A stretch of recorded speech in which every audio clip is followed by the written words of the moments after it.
સુરતમાં સગીરાની છેડતી મામલે પાટીદાર સમાજ લાલઘૂમ થયો। છેડતીની ઘટનાને પગલે સ્થાનિક ફેરિયાઓ પર રોષ। વિસ્તારમાંથી ફેરિયાઓને ખસેડીને બુલડોઝર ચલાવવાની માંગ કરી। આરોપીને ફાસ્ટ ટ્રેક કોર્ટમાં કડક સજાની માંગણી કરવામાં આવી તો ઘટના સ્થળે પોલીસ અને ક્રાઇમ બ્રાન્ચનો કાફલો પહોંચ્યો। સુરતમાં છેડતી મામલે ભારેલા અગ્નિ જેવી સ્થિતિ જોવા મળી। એસએએફ અને એસઓજી સહિતની ટીમો તૈનાત કરી દેવામાં આવી।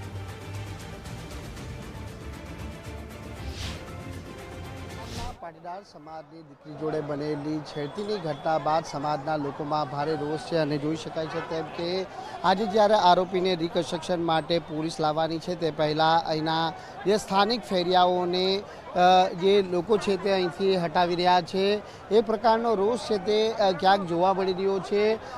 એક તરફ સમાજની દીકરી જોડે છેડતીની ઘટના અને બીજી તરફ પોલીસ તરફથી લાઠીચાર્જ કર્યા હોવાના આક્ષેપ સાથે આ રોષ છે તે આજે સમાજના લોકોમાં જોવા મળી રહ્યો છે અને તેના કારણે આ જે વિસ્તાર છે જ્યાં અલથાણ વિસ્તાર કે જ્યાં જે સગીરાની છેડતીની ઘટના બની હતી અને તે વિસ્તારની અંદર જે ફેરિયાઓ છે તેમને આ પ્રમાણે અહીંથી હટાવવામાં આવી રહ્યા છે।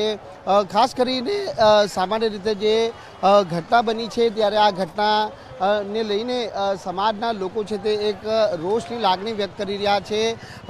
આરોપી વિરુદ્ધ કડકથી કડક કાર્યવાહી થાય તેવી मांगनी છે તે કરવામાં આવી રહી છે। ભાई શા માટે લાડી? हाँ अभी अच्छा नहीं लग रहा है, अब क्या करिएगा? बोल रहे हैं हटाने के लिए हटाना पड़ रहा है।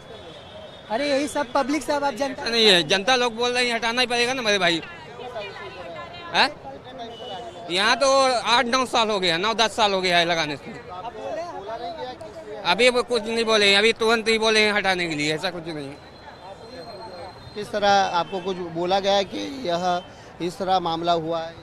ये और कुछ बोला नहीं है, आगे उसके अलावा कुछ नहीं बोले हैं। जी જે પ્રમાણે જોઈ શકો છો કે અહીં શા માટે આ લારીવાળાઓનો શું કશું?